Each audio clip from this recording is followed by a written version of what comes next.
Nurtanisa, guru mata pelajaran Ilmu Pengetahuan Alam, mahasiswa PPG Daljab kategori 2 Universitas Negeri Surabaya 2022. Saya akan mengajar mengenai sistem peredaran darah pada subbab komponen penyusun darah. Silahkan menonton. Bismillahirrahmanirrahim. Assalamualaikum warahmatullahi wabarakatuh. Waalaikumsalam warahmatullahi wabarakatuh. Sabahal khair. Sabahal nur. Kaifa halukum? Oke. Sebelum kita memulai pembelajaran hari ini, silakan ketua kelasnya untuk memimpin doa.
Jantungnya sebagai organnya, lalu ada pembuluh darah sama dia juga sebagai organnya, dan yang terakhir ada darahnya gitu ya, airnya atau darahnya gitu ya.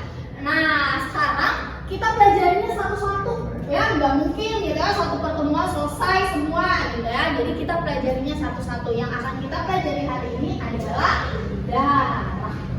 Nah oke, jadi darah itu fungsinya apa? Ada yang tahu nggak?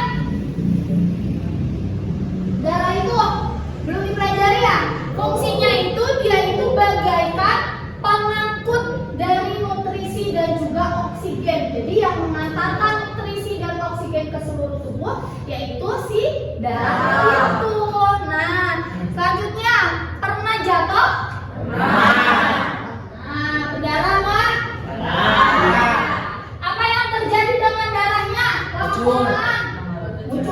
Muncul kering. Kenapa bisa kering? Ada yang tahu proses pembekuan darah seperti apa? Belum ya. Nah nanti kita cari kira-kira siapa ya yang menyebabkan darah itu bisa membeku. Penasaran? Penasaran. Nah ya, sekarang ibu mau tampilkan dulu ya. Ibu mau tampilkan dulu berita ya. Nah kalian perhatikan ya si beritanya dengan baik. Upaya menekan angka kematian akibat pandemi COVID-19, pemerintah Kota Bekasi menggelar donor plasma konvalesen bagi para penyintas di lingkup tenaga kesehatan. Reporter Yusrin Zata dan juru kamera Ridwan Bima akan mengajak Anda melihat proses donor plasma konvalesen. Disimak videonya? Jelas suaranya? Suaranya jelas juga? Kalau mau diputar ulang, ibu sudah kirim di link ya, link YouTube-nya di grup. Nah, ada pertanyaan-pertanyaan yang kenapa seperti ini ya Bu? Ada? Terus gimana caranya seperti ini ya Bu? Gimana caranya seperti ini ya Bu? Ada? Nah, selanjutnya,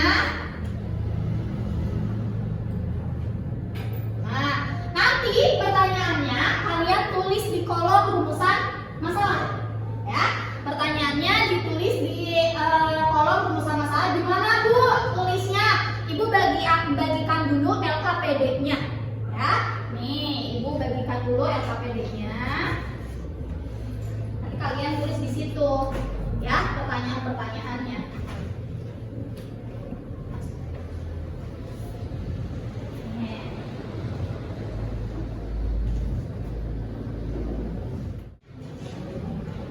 Sudah kebagian semuanya? Dicek ada LKPD, terus ada bahan ajar, sama artikelnya ada 3. Ya. Oke. Nah, pertanyaan-pertanyaan yang tadi, silahkan tuliskan dulu di rumusan masalah sini. Ya.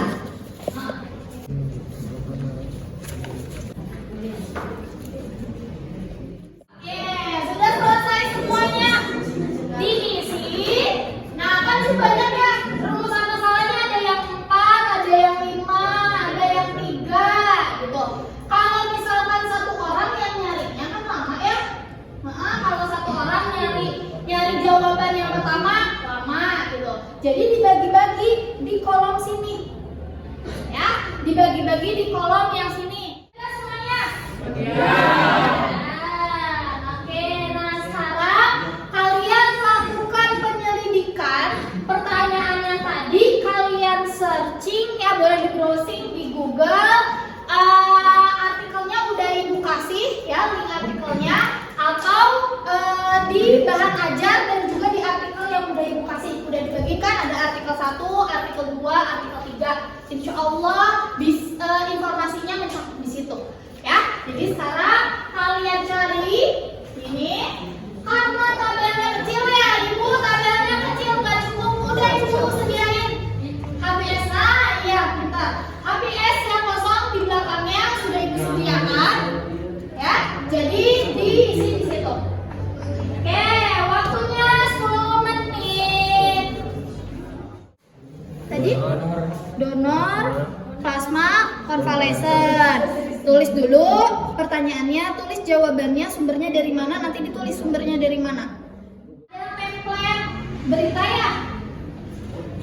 Nah, nanti tugas kalian di rumah itu membuat berita ya, artikel berita nanti dipajang di mading biar adik-adik kelas atau kakak kelas kalian tahu gitu ya tentang plasma konvalesen.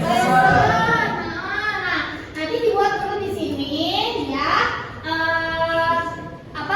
Dengan waktu yang cukup aja, kalau misalkan tidak cukup nanti di PR.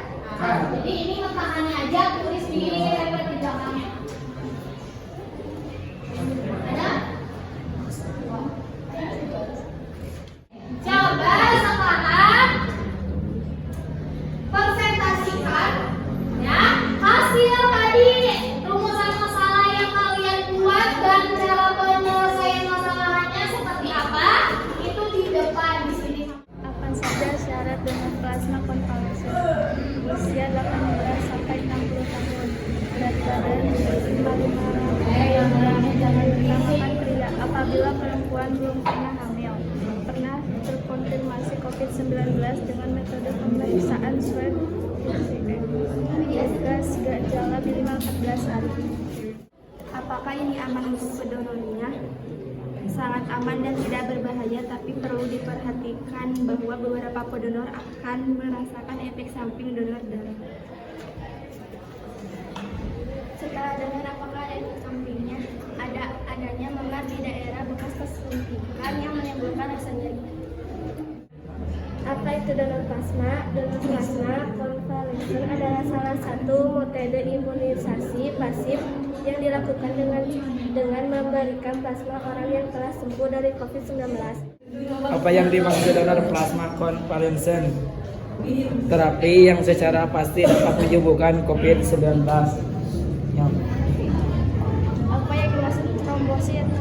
atau kepingan darah adalah elemen cakram di dalam darah dan kerap digolongkan sebagai sel darah.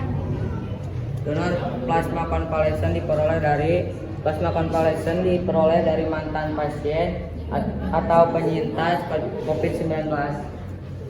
Apa itu plasma konvalesen? Plasma konvalesen seperti diketahui adalah terapi yang secara pasti dapat menyembuhkan pasien COVID-19. Baik, sekarang, setelah kalian menganalisis dan mengevaluasi, silakan tulis kesimpulan yang kalian dapatkan dari beberapa data yang telah kalian cari.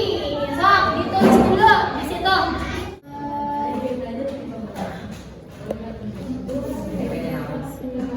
Apa yang dimaksud? Evaluasi. Jadi diperhatikan. Ya, oke, perhatikan. Komponen penyusun darah. Nah, darah itu tadi kalau dipisahkan dia akan memisah. Ternyata darah itu tidak hanya warnanya merah aja, tidak satu jenis, tapi dia terdiri dari beberapa jenis. Nah, komponen darah itu dibagi jadi dua. Ya, ada yang merupakan yang atas itu ada plasma darah, yang bawah ada sel darah. Ya, isinya apa yang sel darah? Sel darah itu ada tiga. Ada sel darah merah, ada sel darah putih, sama trombosit atau keping darah. Ingat, ada apa aja sel darah? Ada tiga. Sel darah merah, sel darah putih, trombosit atau keping darah. Oke. Nah, yang plasma darah isinya ada apa saja? Ada albuminnya, ada globulinnya, ada fibrinogen. Albumin itu sejenis protein, ya, yaitu yang menyebabkan si darahnya itu agar tidak keluar dari pembuluh darah. Gitu. Nah, selanjutnya globulin. Nah, salah satunya yang ada di plasma konvalesen itu adalah globulinnya, yang fungsinya untuk imunitas tubuh.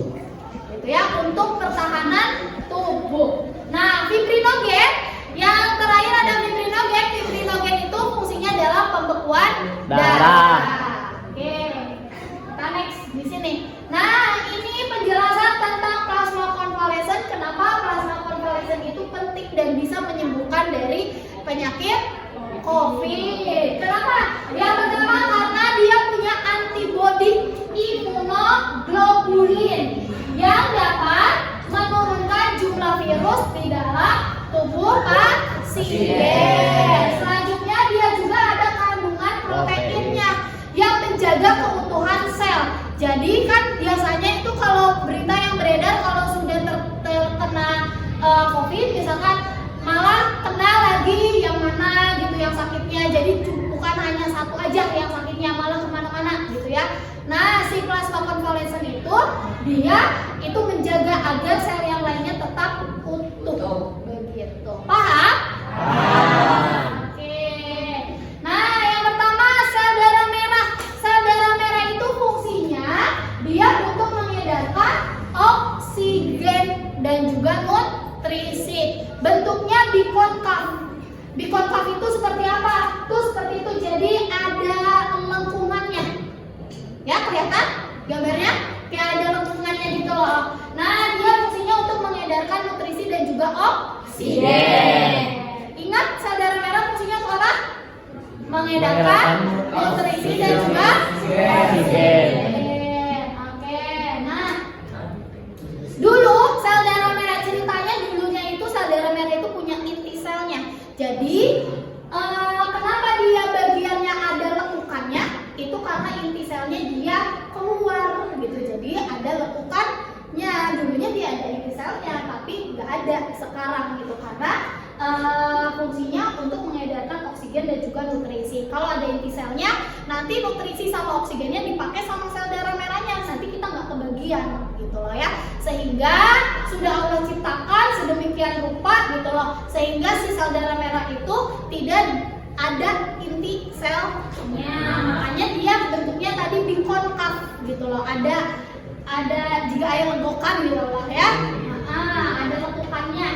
Nah, putih tadi kalau sel darah merah fungsinya untuk mengedarkan nutrisi dan juga oksigen. Kalau sel darah putih itu fungsinya untuk imunitas tubuh. Jadi kalau ada yang jahat sama tubuh, dia lawan.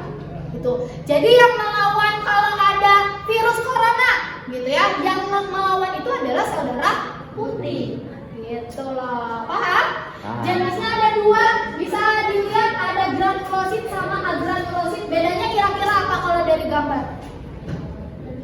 Bedanya kira-kira apa kalau dari gambar? Kalau yang granulosit ada titik-titiknya ya? Iya. Ada titik-titiknya, ada granulanya. Gitu. Kalau yang agranulosit itu tidak ada granulatnya. Yang granulosit ada basofil, eosinofil sama neutrofil. Kalau yang sini yang bawah itu ada monosit sama limfosit. Dia semuanya juga untuk imunitas tubuh. Jadi tubuh kita ada yang jaga. Siapa yang jaga? Sel darah putih. Sudah, apakah pembelajaran hari ini menyenangkan? Sekali walaupun rada berarti artinya jadi apa saja kesimpulan hari ini yang sudah kita pelajari? Ada yang mau coba? Dari tadi kita belajar apa aja yang tadi udah Ibu jelasin? Hah? Donor darah. Terus apa lagi? Jenis-jenis darah, terus plasma konvalesen, terus fungsi darah.